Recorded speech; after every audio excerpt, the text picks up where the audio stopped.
There is no mystery as to why I have wanted to be a firefighter for as long as I can remember. My father was a fireman. When I was little, I had all the toys related to fire. In addition to the usual fire trucks, ambulances, and ladder trucks, I had a burning village with burning cellophane on the windows. Over the years, I have probably saved 100,000 people, mostly women and girls. I didn't want any other toys for Christmas or birthdays. The only exception was stuffed animals. I had 7 Dalmatians of different sizes. I have a whole collection of firefighting gear in my closet from size 3 and up. My name is Butch Davis. I didn't take on the last name Butch until it was passed on to me when my father died. I was 12 then. He ran into a burning factory where dozens of people were trapped. After rescuing more than 10 workers, the ceiling collapsed on him and 3 others. We were told that the end was quick and he did not suffer much. I hope that was the case. One of the local fire stations is named in his honor. Losing my father left me with a variety of painful emotions, but one thing surprised me the most: anger. I was angry at fire. I felt like the fire was deliberately challenging me to do something to take my father. I had nightmares about a flaming figure laughing at me while I sprayed it with a huge fire hose. My spraying has always been ineffective. Each time I woke up with the firm intention of taking revenge. I spent all of high school preparing for my future calling by studying science, staying in shape, and spending time in the fire department. My mother begged me to develop other interests, including girls. I gave up and dated a few girls. Nothing serious happened until I met Jennifer. We found a common language from the very beginning: attractive, caring, and she loved me. She seemed to like my single-minded desire to serve the community and, of course, later took advantage of my toned body. After spending most of the last 2 years in school together, we decided to get married. She got a job as an accountant after doing well in an accounting course in high school. I applied to be a firefighter. We had a garage apartment in my mother's house. I was accepted into the fire service and began training almost immediately. Jennifer was proud to see me in my first real firefighter costume. At first, when I started working regular shifts, Jennifer didn't complain. Going into our marriage, she knew that I would work strange shifts. We enjoyed each other no matter what time of day my schedule allowed me to be home. In a few years, with normal salary increases and promotions, we could afford to move into a small starter home. More importantly, Jennifer stopped taking the pills. 10 months later, we were blessed with the most beautiful baby girl in the world. We named her Virginia Louise, after her 2 grandmothers. Now, there were 2 loves in my life. Jennifer's views on our marriage began to change after the birth of our child. First, although she had a normal pregnancy, Jennifer said she didn't want to go through that again. She pressured me to have a vasectomy because taking the pill was making it difficult for her to maintain her ideal weight, and condoms were reducing her pleasure. We could always adopt a child if we wanted more children.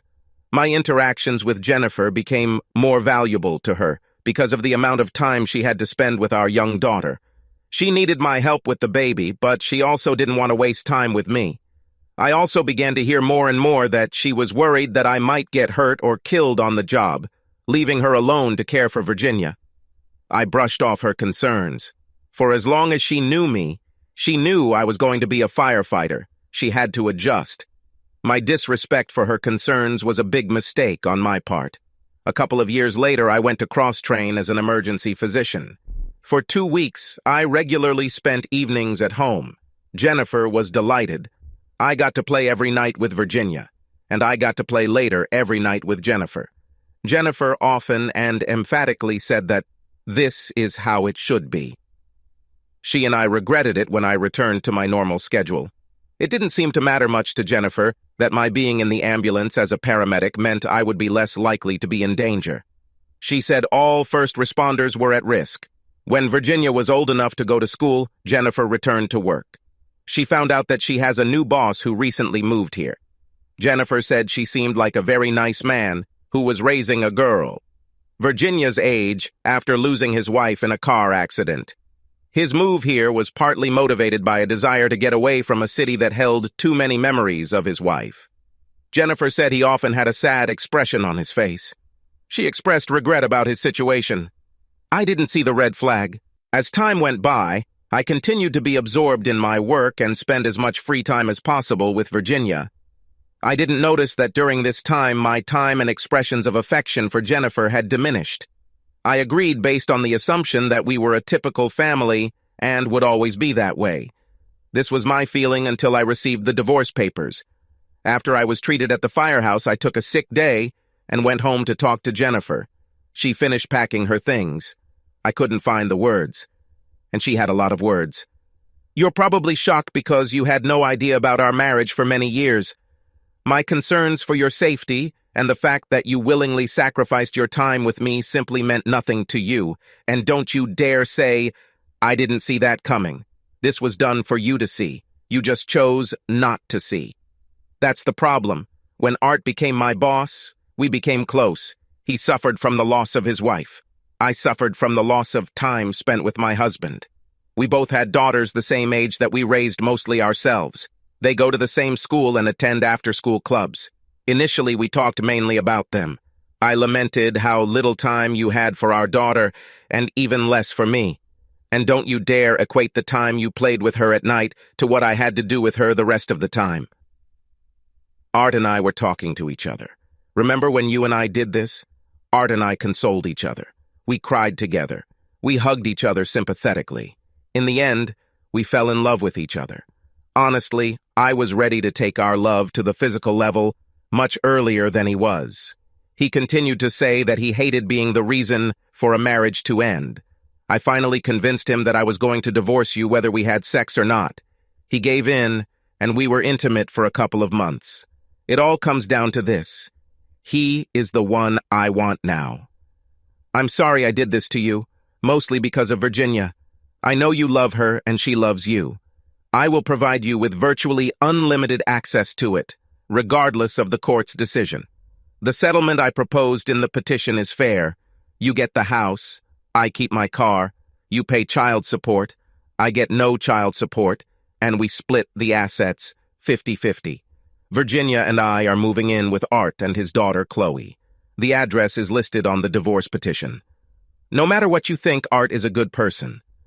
She and Virginia get along well. Virginia and his daughter are already acting like sisters. Although he was hesitant to support my divorce, he is glad that everything is finally out in the open. He hopes that you and him can be polite to each other. There is a high probability of this. I was hoping you would react better, but I think emotions are too strong right now. Once you put some time into it, I think you'll realize that in the long run, it's better for all of us, including Virginia. And how exactly would this be best for her? She will still have you as her father, and she will have a father figure who is actually present for important events in her life. Damn it, Butch. She deserves more than you can give her. Can't you see it? I think no. Let me know when you want to see Virginia. She's already aware of what we're doing. Please understand the stress she is under, and try not to make things worse. Jennifer headed towards the door. Are you pulling a divorce petition out of your ass and telling me not to stress her out? Of all. Goodbye, Butch. Jennifer left. I called a divorce lawyer and asked how I could burn this bitch. I was told that what she was offering was probably the best I could hope for. I could pay him to delay the divorce, but the final terms would hardly be any better. Only the wallets of the two lawyers will benefit. I signed the damn papers. Our marriage ended with a whimper, not a bang. I developed a relationship with bourbon until my boss told me it was either the booze or my job, not both. I quit drinking. What I haven't given up is causing pain or plotting revenge. I simply could not think of any way to take revenge without directly or indirectly hurting my daughter. Virginia, however, caused me more and more pain every time I saw her. She was reluctant to go anywhere with me unless her new sister Chloe could go too. When I heard her call Art Dad, it broke my heart into pieces that weren't already shattered. The first time she canceled a date with me because of an important family event, she did it for me. I couldn't bring myself to schedule another visit. Jennifer had several suitable words for me to abandon my child. I had some choice words for Jennifer and the asshole ruining my life. I tried to concentrate on my work, the job for which I was born, the job I've always dreamed of, the job that cost me my family.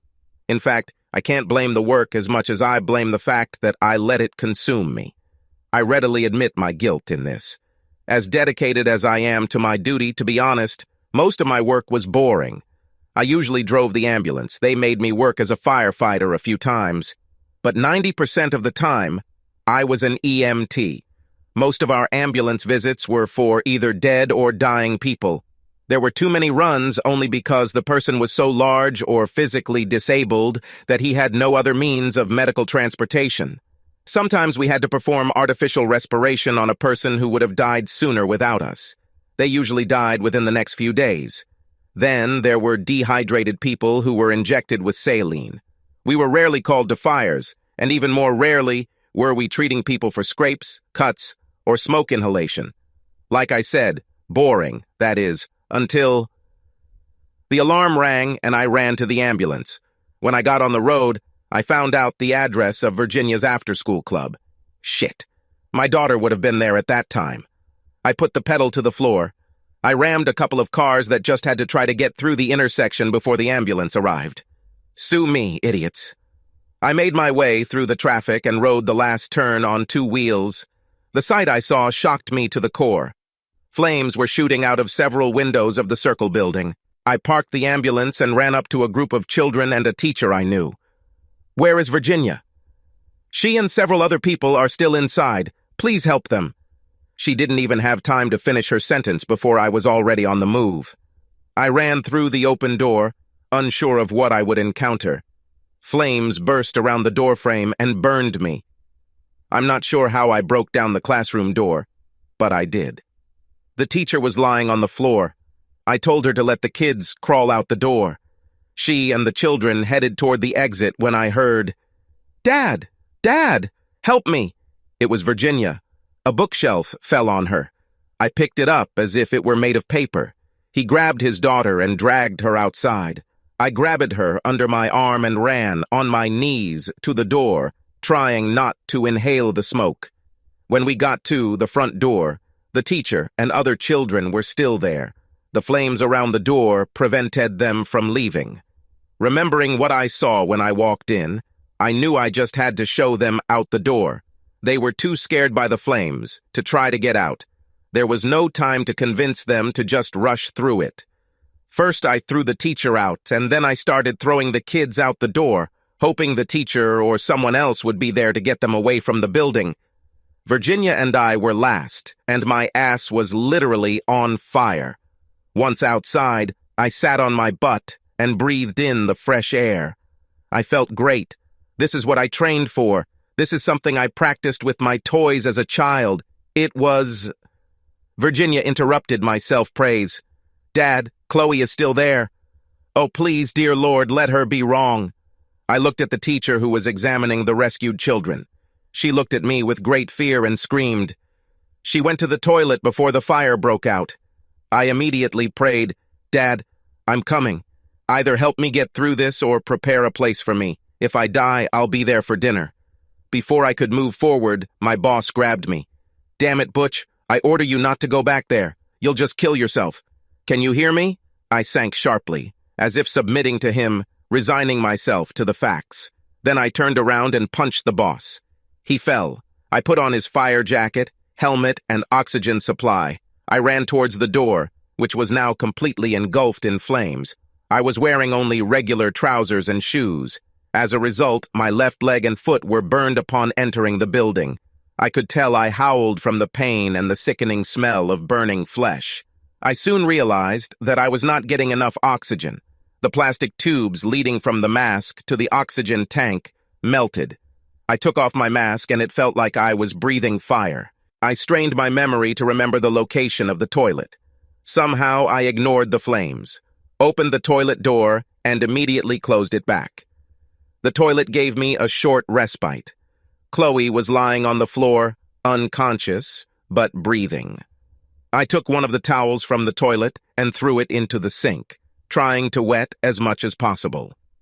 After wrapping Chloe, especially her head, in a towel, I took her under my right arm and tried to direct Walter Payton's tackle breaker to score a touchdown. The flames acted like midfielders in waiting. Holding the falling hot debris with my left hand, I shouted, "Fuck you, fire. It belongs to me." Somehow, and I really don't know how, I managed to get out before I lost consciousness. I had a dream. My face was a piece of fat sizzling in the pan, and I couldn't get it off. I shuddered and woke up. "Doctor, he woke up!" The voice was familiar. I opened my eyes. It was my ex-wife, Jennifer. Medical personnel came running. The nurse asked, "Mr. Davis, can you hear me?" I motioned for the nurse to come closer. I whispered as loud as I could, "Get that bitch out of here, or I'll sue you for $1 million." It wasn't what the nurse expected to hear, but a crying Jennifer was taken out.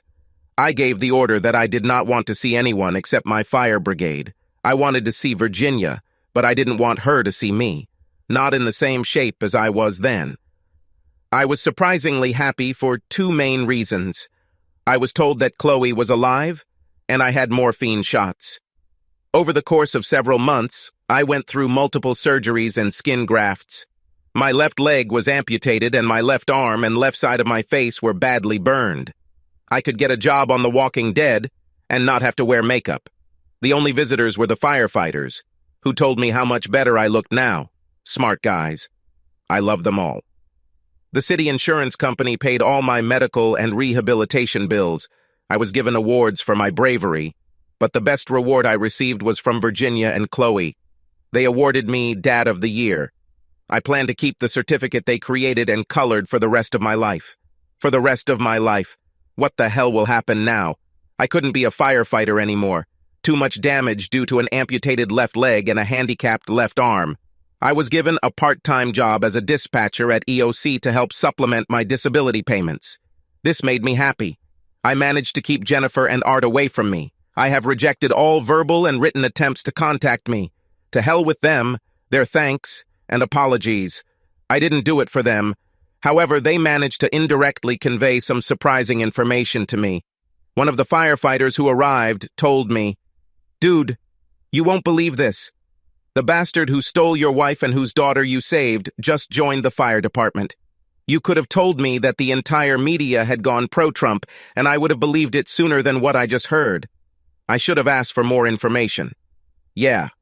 He says there's no way he can repay you for saving his daughter, but he could repay the department and the community for losing a firefighter. He says he knows he will never be as good a fireman as you, but he will try his best.